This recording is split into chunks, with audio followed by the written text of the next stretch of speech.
It took us over a decade, but we and our partners at the Times-Picayune and ProPublica were finally able to get data on all 130,000 road home grants. And what we found backs up what critics have been saying for years. The road home shortchanged the poor. Charles and Cynthia Heiser have been married for 66 years. From Charles's service in the Korean War through 20 years of military deployments to raising 5 kids, they've been through a lot together. She's very, very tough. She doesn't give up, even today. And I've dragged her all over the world, and she's never complained once. But nothing brought as much hardship and struggle as Hurricane Katrina, when the federal levees broke and flooded their home 17 years ago. But the storm changed everything. Our thoughts, the way we lived, the way the neighborhood lived, the way we had to squirm to get this and that and the other. Not only us, the whole and how neighborhood. we had to fight. Louisiana got $10 billion in federal money to create and oversee the Road Home program. It's the largest housing recovery effort in American history. It was supposed to cover the costs that insurance and other federal aid didn't. But WWL-TV, the Times-Picayune, and the national nonprofit ProPublica analyzed never-before-released data showing how much money each homeowner received. And the analysis found the road home had a fatal flaw. It awarded grants based on repair costs or pre-storm value, whichever was less. In wealthier neighborhoods where homes were worth more, that meant the road home usually paid grants based on costs of repairs. But in the poorest neighborhoods, a home's pre-storm value tended to be less than the cost of repairing or rebuilding it. In New Orleans, those neighborhoods were majority black, leading many to contend the road home was discriminatory. It was unjust, a lot of unjust to the blacks than it was to the whites. The wealthiest areas of New Orleans, with median household incomes above $75,000 a year, had 80% of their rebuilding costs covered by the road home insurance and FEMA. Meanwhile, the poorest areas, where the median income was $15,000 a year or less, had only 70% of their damages covered. And the breakdown was similar statewide. Just look at how the road home calculated the Heiser's grant. It estimated their repair costs at $190,000. But road home appraised their home at just $83,000, so their rebuilding grant was based on that figure. The program took that valuation, subtracted insurance and FEMA payments, and offered the Heisers an initial grant of just $32,000. Now, look at how road home worked for Rita LeGrand, an 86-year-old Lakeview resident. The program worked great for me. I was very happy with the situation. LeGrand lived in a modest ranch home, not much larger than the Heisers. The program said her house was worth $320,000 before the storm, more than the estimated cost of repairs.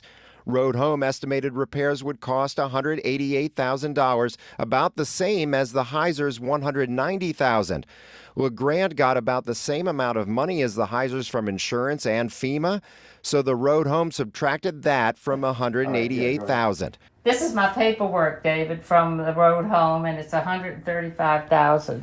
The program worked for her because it covered her repairs, all because her house was in a higher value neighborhood. I didn't really have any savings. I mean, we're not rich people. I'm on a fixed income. By April 2007, LeGrand had rebuilt her house. She then turned her attention to fighting blight in Lakeview, staying on her neighbors to finish their repairs. The idea was to hurry up and get back to Lakeview so I could help my neighbors come back, because I didn't want to live in a jack-o'-lantern, that they kept calling it back then, atmosphere out here in Lakeview. And now Lakeview has only a few abandoned or blighted properties. Not so in Gentilly Woods, especially along the London Avenue Canal that breached in Katrina. The Heisers fought for years to get more help from Road Home. They succeeded in getting their appraisal raised, but that covered just 70% of the $190,000 Road Home originally estimated it would cost to fix their house. You know how hard we tried to get back into the house. Finally, with help from a nonprofit, the Heisers did get back in their house in 2018, 13 years after the storm. But sheetrock cost the same for both houses. Fixtures cost the same for both houses. The structural damage was the same for both houses. Davita Finger runs a free legal clinic at Loyola University. She represented hundreds of low-income homeowners who got far less than their counterparts in richer neighborhoods. The practical effects of how this program shaped the city can still be seen today. Finger testified in Congress and at state hearings about how Road Home's formula hurt the poorest homeowners, especially in black neighborhoods. Homes in historically African American areas have routinely been devalued over the years. We have an opportunity here to make things better, to do the right thing. And that perspective was simply routinely ignored. Government leaders say they didn't ignore those concerns, but they were trying to build an unprecedented housing recovery program from scratch in the wake of an unprecedented disaster. And I always said we actually launched this ship before it was complete. You know, and we continued to build it and modify it as it was sailing. Walter Leger was appointed by then Governor Kathleen Blanco to lead the Housing Committee for the Louisiana Recovery Authority. He and other state leaders did respond to many complaints about Road Home, making changes that increase grants for all applicants, like factoring land value into appraisals, using the highest of several appraisals, and increasing the cost per square foot for estimating repairs. But that's why it's so hard to understand why pre-storm value wasn't addressed. Well, it was addressed, but it was but we were declined. The Federal Department of Housing and Urban Development no longer allows pre-storm value to be used for housing recovery programs. But in the fall of 2006, Leger said he asked to use rebuilding costs instead and was told no. Now, after looking at our findings, he thinks the state should go back to Congress to fill any gaps, even after all these years. I was upset with you, David, when you guys started opening this up because I had to think about it again. Because I had to relive it. But I go back to the way I was thinking back then. Fix it.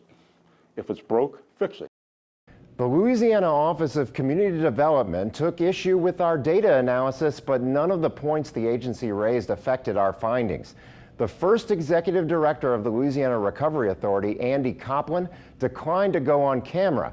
In a written statement, he said the LRA created an additional grant to provide more money to poor homeowners, but now it appears that wasn't enough. He said that is upsetting to people like him who were trying to create equitable outcomes. A deputy press secretary for HUD also sent us a statement saying HUD recognizes the shortcomings of the federal response to Katrina, and that's why the agency now backs programs that work with homeowners on actual repairs instead of giving them money to manage recovery on their own. Tomorrow, I'll tell you where the idea of using pre-storm value came from in the first place and why leaders were caught off guard by its negative impacts.